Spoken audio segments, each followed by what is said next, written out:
let's talk transfers rather than I don't know. There's some sort of like a hook, isn't there? I might be a free agent again. There's some sort of link to that joke, the girlfriend thing. I can't be bothered. Let's talk transfers. Okay. Said Benrahma. Let's start there.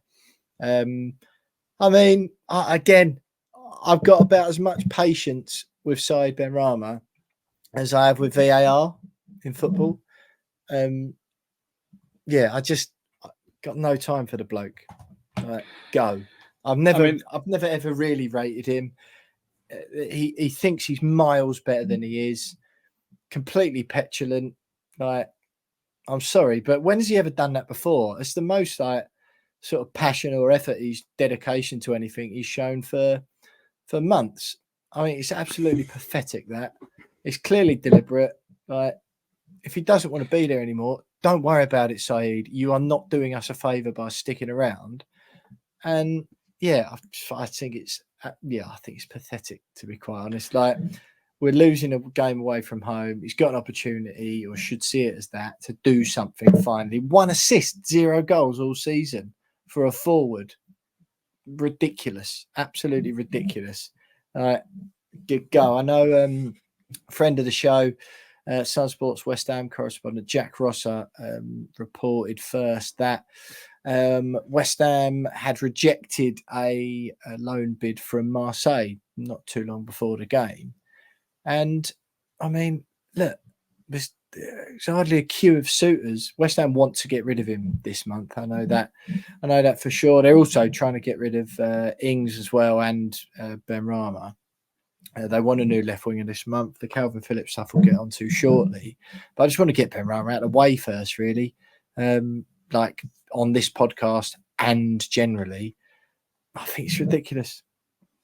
Well, I think he will go before the end of the season. I'm not going to. Who wants him? Who's going to take him? I think Forest Green Rovers. I think I wonder whether Marseille might come back in. If we're desperate, we might just go on and do one. Yeah. But yeah, I mean, I'm not going to spend ages slagging him off, but he's played his last game for the club, 100%. That will be his last action in the West Ham shirt, which is disappointing.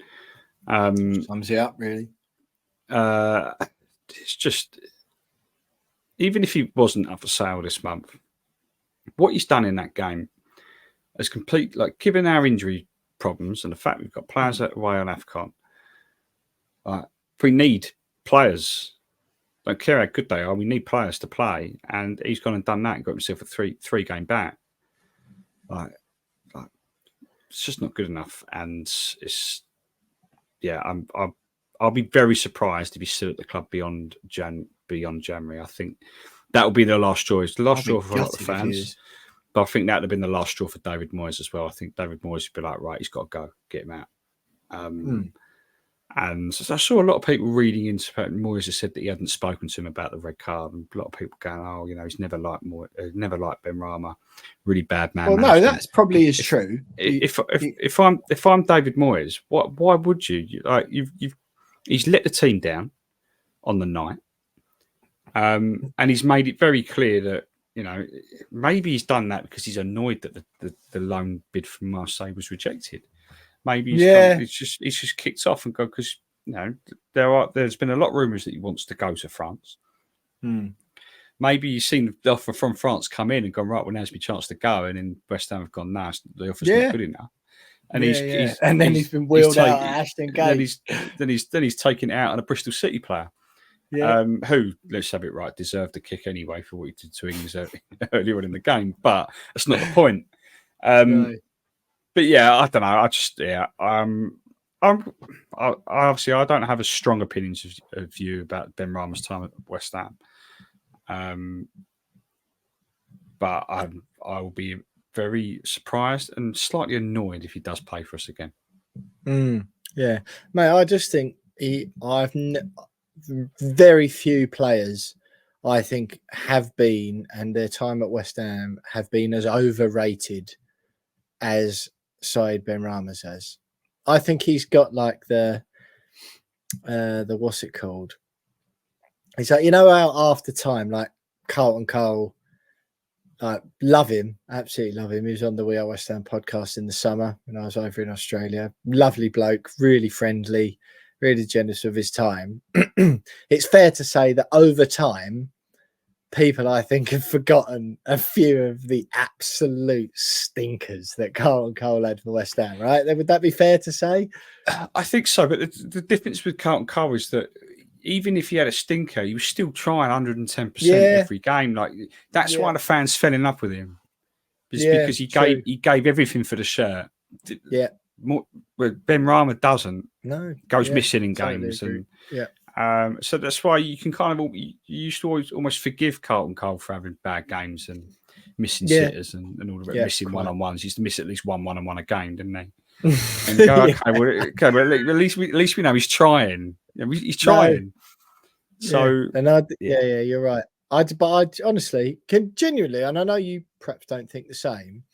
Who do you think is the most, like, who can you think of when I say overrated West Ham player? Just say, I don't know, since London Stadium, for example, or last 10 years, whatever.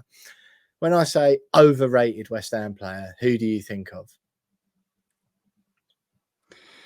It's a difficult one. It is a difficult one. It's a hell of a lot of underrated players, to be fair, but is there? Overrated? No, I don't know. He probably is the most overrated player. He probably is. Because people talk about him in such revered terms. But well, you say that just quickly. Even neutrals talk about him in such revered terms. Watching the game, I don't know whether you were watching it as well. I don't know if you heard. I think it was Clive Tilsley was the commentator, and Benrahma was on the ball, and I think it was Clive Tilsley. He goes, Benrahma obviously scored in the Conference League final back in June in Prague. And would always be last goal. Would always be a legend to the fans as a result. Our rumours that he's leaving, but it'll always be a legend. And I'm screaming at the TV, going, "No, Clive, I know, no." I mean, I don't feel as harsh towards him as you do, but absolutely no way. There's no way. Jared Bowen is a hero and a legend after coming out of that final. But Benrahma, no, I'm sorry, but you have to. If you score an important goal in a cup final, okay, people will remember you for it. Yeah, but to have hero and legend status off the back of that goal, it has to come. It has to be sandwiched in between some good stuff either side. Yeah, right. Well, exactly. Jared Bowen, he'll always be a hero and a legend, regardless of what happens after. Yeah. Not a penalty sandwich in the middle load of like you also have to have played well before that final, and then played well afterwards to have anywhere near that kind of accolade on your name. Yeah. And I was screaming. I think I'm right in saying he hasn't scored a competitive goal, has he? No, not scored since. A competitive goal. No, Luce is laughing at me. And I'm like, it's wrong, Luce. He's wrong. You don't understand. It's wrong. Yeah, no, Ricardo Vazte, right?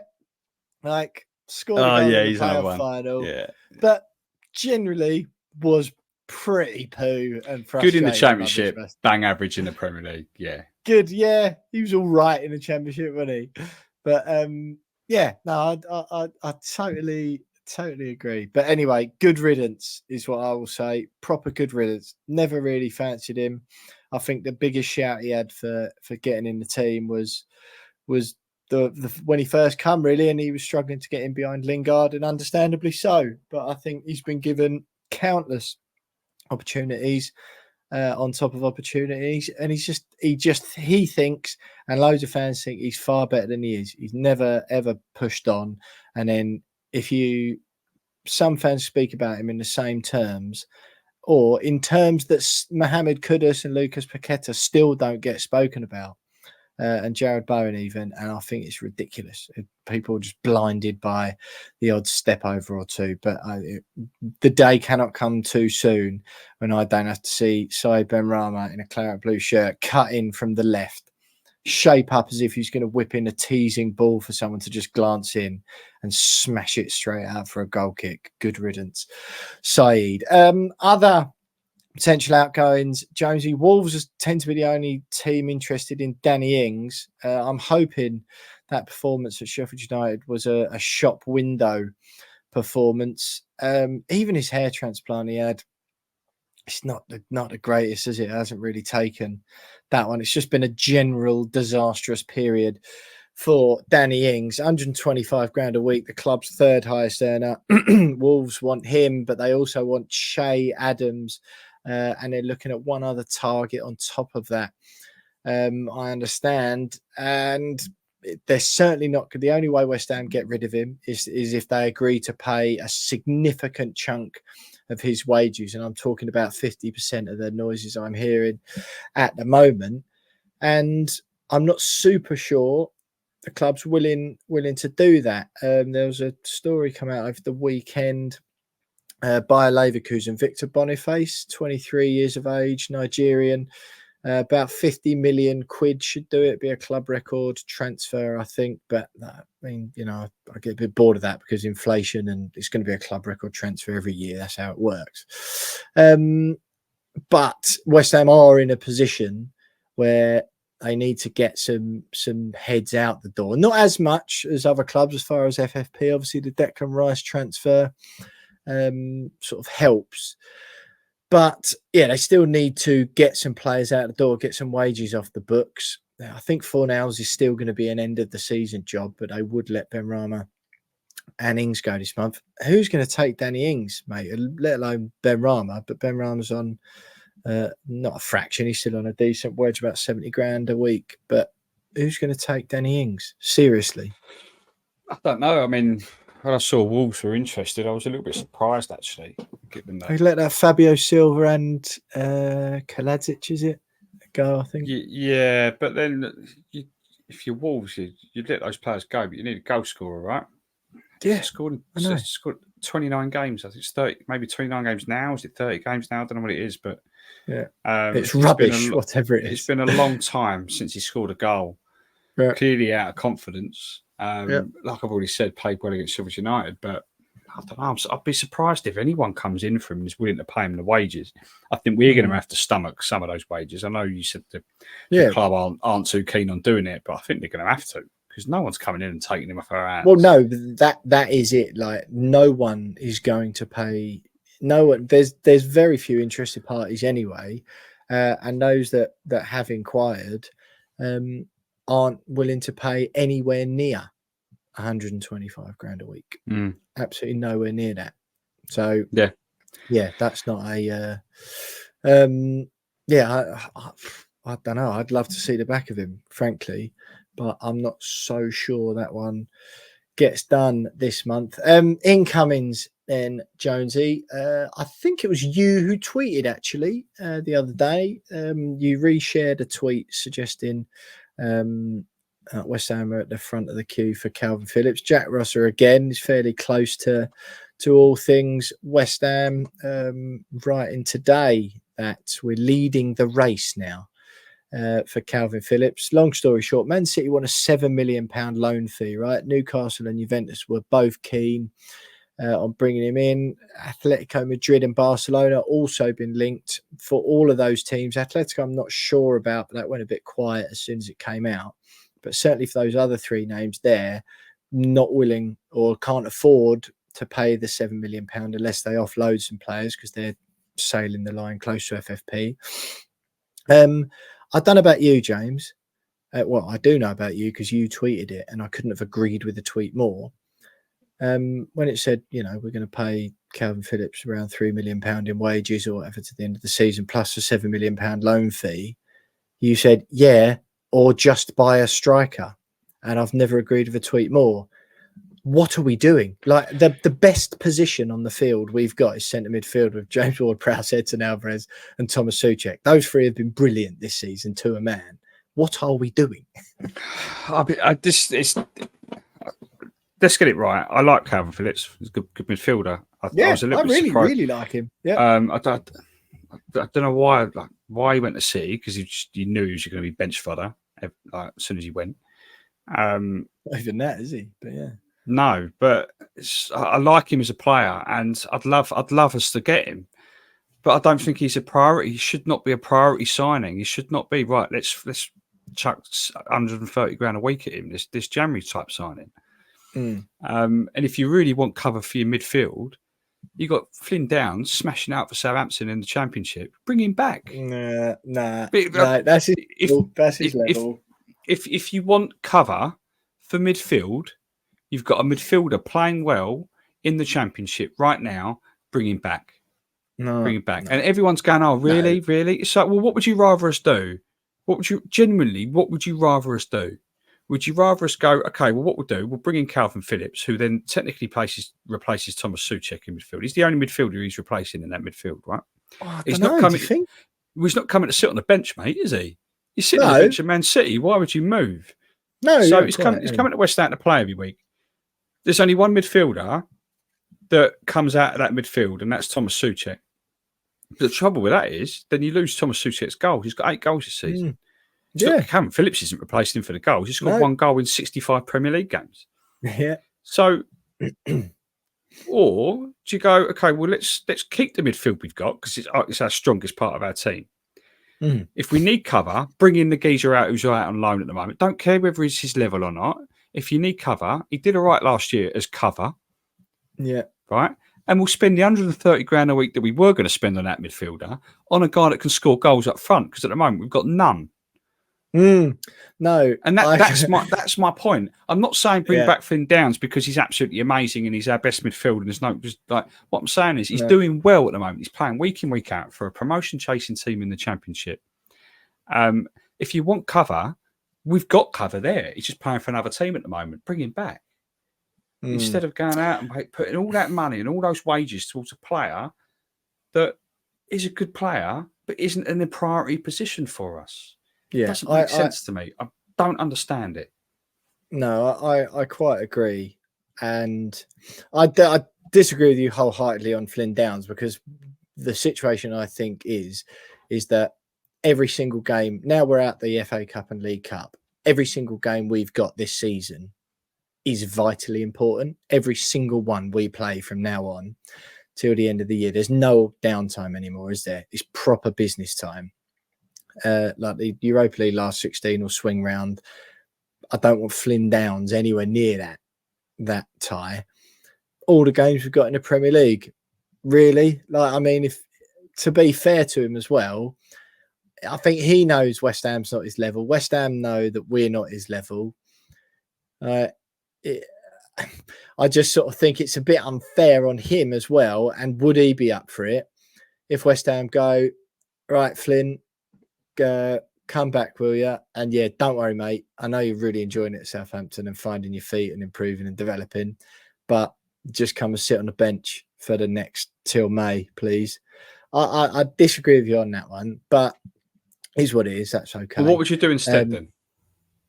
No, but I'm sort of confused why we need anyone. Well, this is what I'm saying. There's a reason why he's bringing in a midfielder, right? He wants cover in midfield. Yeah. That's why I'm saying we'll bring back the midfielder that provides cover.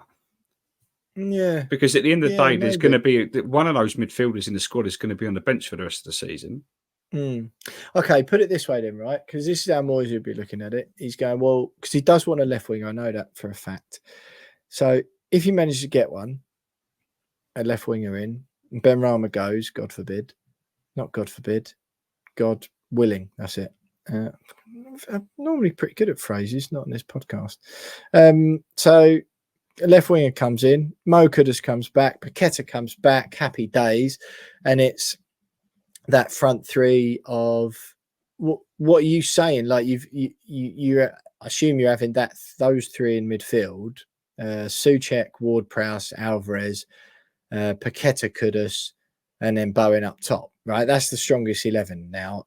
And then San Antonio comes back. Yeah, Moyes is probably thinking, well, I've got Bowen with Mikhail on the bench, so am I better off? Is my squad better once all the players are back, right, and everyone's fit?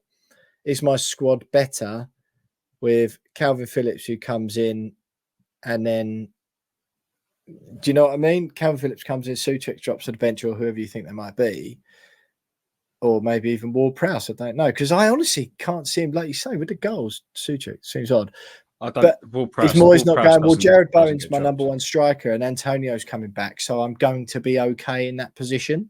Therefore, I'd rather have top quality cover in midfield. Do you see what I mean? I don't see how he could possibly be thinking that way when you consider the fact that Antonio's been out for 3 months, 4 months, was due to be back, and now he's out for another month. So there's no guarantee he's fit again for the rest of the season, to be quite honest. So I don't understand. I can't see how if he was thinking like that, I'd be trying to bang his head against the brick wall going, what are you doing, Dave? Because the backup striker's fitness is not guaranteed. And he's finished anyway, to be quite honest with you. Yeah. Like he's not going to start again. He probably will, won't he? And we're now, once again, we're left with having to convert a winger into a striker to get by. I think Bowen's done a great job as that striker. He's done a really good job. But he'd be doing a better job if he was out in a wing where he scored all of his goals. And that's why I want to see him play. So, all right. Well, talk to me about Boniface then. 23, banging him in the Bundesliga this season. Correct me if it's either 16 in 10 or 10 in 16 that he's got. Apologies. Yeah, you're the stats guru usually, but I know I read that earlier on. I'll get it out while we're chatting. But I don't know. Do you like that signing? Do you like that signing, or would you rather someone else, or have you seen anyone else we're linked to? Be completely honest with you, mate. I don't know anything about him. So couldn't possibly comment on whether he's good for us or not. Oh, that's fair. Plays for Bayer Leverkusen. Tim Stein used to work there, of course. Doing well under Xabi Alonso this season. They're flying, aren't they, in the Bundesliga? Leverkusen, and to be honest, he's one of those we've been linked with many a time in the past. What are your thoughts on bringing a striker in January? Because that's what Moyes is obviously like wary of, isn't it? Is bringing someone in this month and trying to make it work. Yeah, it's 10 goals in 16 Bundesliga games this year, 16 in 23 in all competitions. So banging him in, 23, good goal rate. Or will he just be another one with Haller and the rest of them? I don't know. I don't know anything about him. So like, I don't know what his style is. I mean, I'd be very surprised if he brought another player in that was the Haller or Skamaka mold, given that both of those have failed. But I don't know. I mean, I'm surprised we've not gone back in for Broja at Chelsea. Mate, bring Arnautovic back. That's what I want. Well, this is what I'm going to talk about with Broja, because I think Broja fits the exact mould of a striker that David Moyes likes. It's very Arnautovic-like. Yeah. Can't hit a barn door, though, can he? Well, I mean, none of that kind of fits into, can the striker score goals? No. Right, let's sign him then. Like, kind of in the criteria. So, but I just think he's a striker that I think Moyes would be able to get a lot out of, and he'd get a lot more game time with us. Chelsea need to ship out a load of players because they're going to break rules again. Yeah, I wouldn't mind that, actually. He's Prem ready, isn't he, sort of? Prem ready. He's done it for Southampton. He's scored a couple for Chelsea. I just don't know why we're not throwing everything at it, because I think he is the exact mould of a striker that Moyes likes and likes to utilise. And he's available. Yeah, fair enough. So if we do end up with Kalvin Phillips, I think, he's a really, very good player. Yeah. England international. You can't turn your nose up at it. Yeah. No, quite. And we bang on about that and go, he's never playing. It's like, well, you can still be one of England's best football players, but be in the reserves at Manchester City. Like, you can be in the reserves at Man City and walk into most teams in the league. So no, I'd be pleased to have him. I just don't think we need that at the moment. But I suppose it would improve the squad. And if we're only going to be left with Bowen and Antonio up front anyway, then we might as well have a better midfielder, I suppose, on the books. But listen, Jonesy, anything else to add before we say bid farewell for 2 weeks? No. Although, no. I'm looking forward to this period of the season out of the way because it feels very stop-start. The way that kind of we've gone from like 9 days in between the 2 Bristol City games, and then a few days later we play Sheffield United. And then we've got like 10 days until the next one. It's all a little bit stop-start. I don't like it. Right. Like this, and now this we're having winter 2 break weeks thing off. The winter break thing can get in the bin. I don't like it. Just keep that. Keep the Germans. The Germans love it. Let them have it. We don't want to do it. We'll just play football every week and get on with it.